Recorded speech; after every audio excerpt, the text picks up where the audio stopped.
Mega merit స్కాలర్షిప్లు, అత్యాధునిక వసతి సౌకర్యాలతో భోజనాలు, బంపర్ ఆఫర్లతో 50 కోర్సుల్లో సీట్లు గ్యారంటీ ప్రకటించింది మన కాంచీ యూనివర్సిటీ. ప్రముఖ కంపెనీల్లో ప్లేస్మెంట్ అవకాశాలు. ఇంకెందుకు ఆలస్యం? వెబ్సైట్ ని సందర్శించండి. వివరాల కోసం నంబర్లకు కాల్ చేయండి. బ్రాహ్మణ సేవా సంఘ సమాఖ్య ఈ పేరు తెలియని తెలుగువారే ఉండరు. అందుకు కారణం ఒక్కటే, బ్రాహ్మణుల సంక్షేమం. హక్కుల సాధన కోసం 25 ఏళ్ల క్రితం పురుడు పోసుకున్న బ్రాహ్మణ సేవా సంఘ సమాఖ్య జూలై 12వ తేదీన రజతోత్సవాలకు రంగం సిద్ధం చేసుకుంది. భాగ్యనగరం వేదికగా మొదలైన బ్రాహ్మణ సేవా సంఘ సమాఖ్య తెలుగు రాష్ట్రాల్లో విస్తరించి ఎన్నో ఆందోళనలు, ఆత్మీయ సమ్మేళనాల కార్యక్రమాలు నిర్వహించింది. వీటికి తోడు ప్రధానంగా నాడు ఉమ్మడి రాష్ట్రంలోని చంద్రబాబు నాయుడు దగ్గర నుంచి నేటి రేవంత్ రెడ్డి వరకున్న ముఖ్యమంత్రులు, అంటే దాదాపు 6 ముఖ్యమంత్రుల వద్ద బ్రాహ్మణుల సమస్యలను పరిష్కరించుకోవడం కోసం, హక్కులు సాధించుకోవడం కోసం వినతులు చేయడమే కాకుండా ఎన్నో సమస్యలకు పరిష్కారం చూపించింది. హక్కుల కోసం ఆందోళనకు శ్రీకారం చుట్టడం సరికొత్త అధ్యాయానికి నాంది పలికింది. సమస్యల సాధన కోసం 25 ఏళ్లుగా నిరంతరం శ్రమిస్తున్న సమాఖ్య ఎందరో బ్రాహ్మణ సంఘ నాయకులను తయారు చేసింది. ఎన్నో సంఘాల పుట్టుకకు వేదికైంది.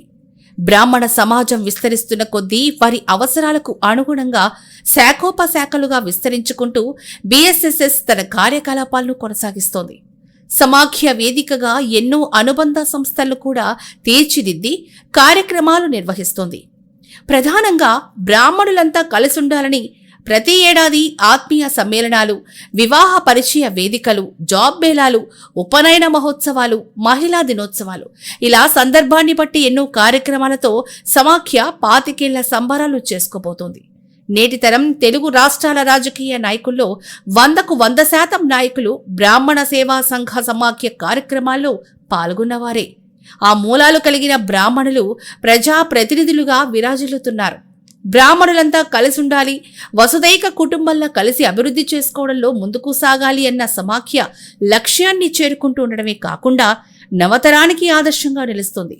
నాయకత్వాన్ని పెంపొందించడమే కాకుండా రాబోయే తరాలకు సరికొత్త నాయకత్వాన్ని, బ్రాహ్మణిజం మూలాలను అందించడంలో బ్రాహ్మణ సేవా సంఘ సమాఖ్య చేస్తున్న ఎంతో కృషి ప్రశంసనీయం. ఎంతో మంది యువకులకు మార్గనిర్దేశనం చేస్తూ రాబోయే తరాలకు బ్రాహ్మణ వారసత్వాన్ని, మూలాలను అందించడంలో శక్తివంచన లేకుండా కృషి చేస్తోంది. జూలై 12వ తేదీన మహానగరంలోని నాచరం విఎన్ఆర్ గార్డెన్స్ ఆవరణలో మహా వివాహ పరిచయ వేదికతో పాటు రజతోత్సవ సంబరాలను ఏర్పాటు చేసినట్లు సమాఖ్య అధ్యక్షులు ఆర్సి మూర్తి తెలిపారు. సమాఖ్య రజతోత్సవాల్లో ప్రముఖులను సత్కరించుకోవడమే కాకుండా 25 ఏళ్ల సమాఖ్య పునాదులకు కారకులైన ప్రతి ఒక్కరిని కలుసుకోబోతుందని ప్రకటించారు.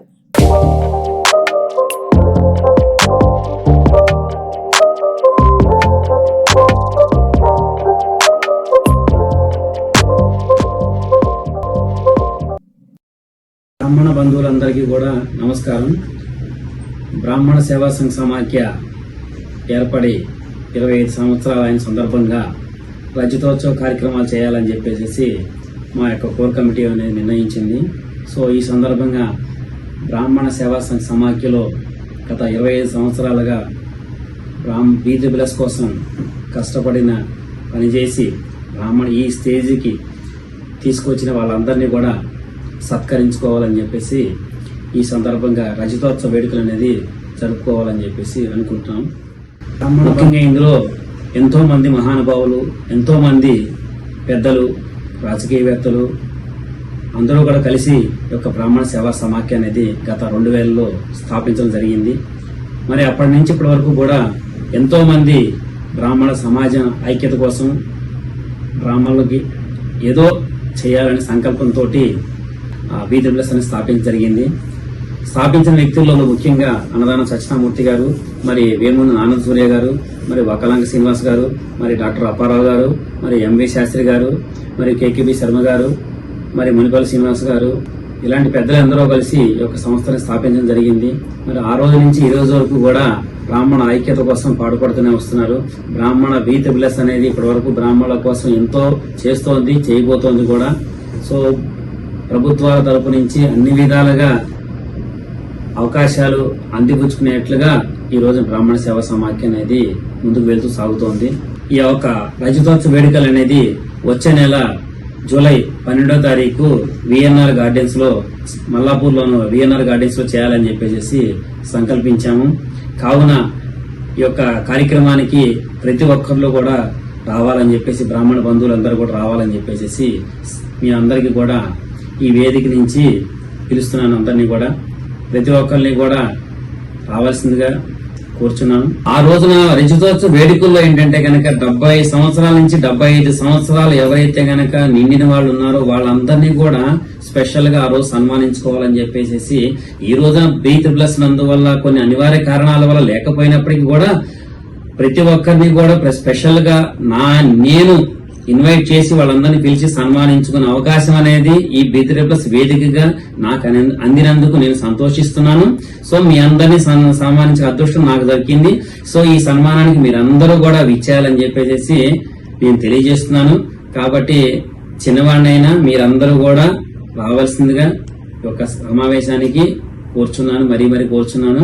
ప్రతి ఒక్కరిని కూడా స్పెషల్ గా ఇన్విటేషన్ అనేది మీ అందరికి అందజేయడం జరుగుతుంది. వాట్సాప్ ద్వారా కానీ, నా పర్సనల్ ఫోన్ ద్వారా కానీ మీ అందరికి కూడా తెలియజేయడం జరుగుతుంది. ఎవరైనా కూడా ఒకవేళ గనక పేరు గనక తెలియచేయనట్లయితే గనక వాళ్ళు మిస్ అయినట్లయితే దయచేసి నన్ను క్షమించగలరు. అలాగే మీరందరూ కూడా ఆ వేడుకకు రావాలి. ఇది ఒక పూర్వ విద్యార్థుల కలయికలాగా ఈ యొక్క సెలబ్రేషన్స్ అనేది జరపాలని చెప్పి చూస్తున్నాము. సో ఈ రజతోత్సవ వేడుకలకు బ్రాహ్మణులందరికీ ఇదే నా ఆహ్వానంగా మన్నించి రావాల్సిందిగా మరీ కోరుచున్నాను. అలాగే ఈ యొక్క రజతోత్సవ వేడుకలతో పాటుగా మన ప్రతి సంవత్సరం ఎంతో వైభవేతంగా మనం నిర్వహిస్తున్న వశిష్ఠ కళ్యాణ వేదిక, వధువర వివాహ పరిచయ వేదిక అనేది కూడా ఆ రోజున ఏర్పాటు చేయడం జరిగింది. దాదాపు ఇప్పటివరకే మనకి చూసుకున్నట్లయితే కనుక 1000 అప్లికేషన్ల వరకు కూడా వధువరులు రిజిస్ట్రేషన్ చేసుకున్నారు. కాబట్టి మీ వివాహ పరిచయ వేదిక మీరు అందరూ కూడా వధువరులు తీసుకుని రావాలని చెప్పేసి కూడా తెలియజేస్తున్నాం. ఒకవేళ ఇంకెవరైనా కనుక రిజిస్ట్రేషన్ చేసుకోలేని వారు ఉంటే కనుక మీ దగ్గరలో ఉన్న ఎంఐసీలు అందరినీ కూడా కన్సల్ట్ చేసినట్టు, మా యొక్క ఎంఐసీని కన్సల్ట్ చేసినట్లయితే కనుక అప్లికేషన్ ఫామ్స్ అనేది ఇక్కడ ఉన్నాయి. సో ఈ అప్లికేషన్ ఫామ్స్ అనేది మీకు ఇవ్వడం అనేది జరుగుతూ ఉంటుంది. సో అప్లికేషన్ ఫామ్ తో మీరు చేసుకున్నట్లయితే కనుక మన బుక్ లో అనేది ప్రింట్ చేస్తుంటాం. ఇలాంటి బుక్స్ లో అనేది వివాహ పరిచయ బుక్ అనేది ప్రింట్ చేసి ముందుగానే ప్రింట్ చేసి మీకు ఇవ్వడం అనేది జరుగుతుంది. కాబట్టి మీరు దగ్గరలో ఉన్న ఎంఐసీలందరినీ కూడా మీరు వాళ్ళతో మాట్లాడినట్టయితే కనుక నంబర్లన్నీ కూడా మనకి కింద స్క్రోలింగ్ అనేది ఇస్తుంటాము. ఆ నంబర్ల దాని ప్రకారంగా మీరు ఏరియా వైజ్ గా ఏ ఏరియాలో ఉన్న వాళ్ళు అయితే కనుక ఆ ఏరియా వైజ్ గా అనేది ఎంఐసీలు ఉన్నారు ప్రతి ఒక్కళ్ళు కూడా. సో వాళ్ళని కన్సల్ట్ చేసినట్లయితే మన బుక్ లో అనేది ప్రింట్ చేయడానికి అవకాశం అనేది ముందుగా ఉంటుంది. కాబట్టి ఇప్పటివరకు దాదాపు 1000 మంది రిజిస్ట్రేషన్ చేసుకున్నారు. మీరు కూడా రిజిస్ట్రేషన్ చేసుకున్నట్లయితే కనుక మన బ్రాహ్మణంలో ఉన్న ఈ రోజు వివాహాలకు ఎంత ఇబ్బంది పడుతున్నాం అనేది తెలిసిన విషయమే. మరి ఇంత అతి పెద్దగా మీ అందరి కోసం ఏర్పాటు చేస్తున్న అవకాశాన్ని మీరందరూ వినియోగించుకోవాలని చెప్పేసి ఈ సందర్భంగా తెలియజేస్తున్నాను. Thank you.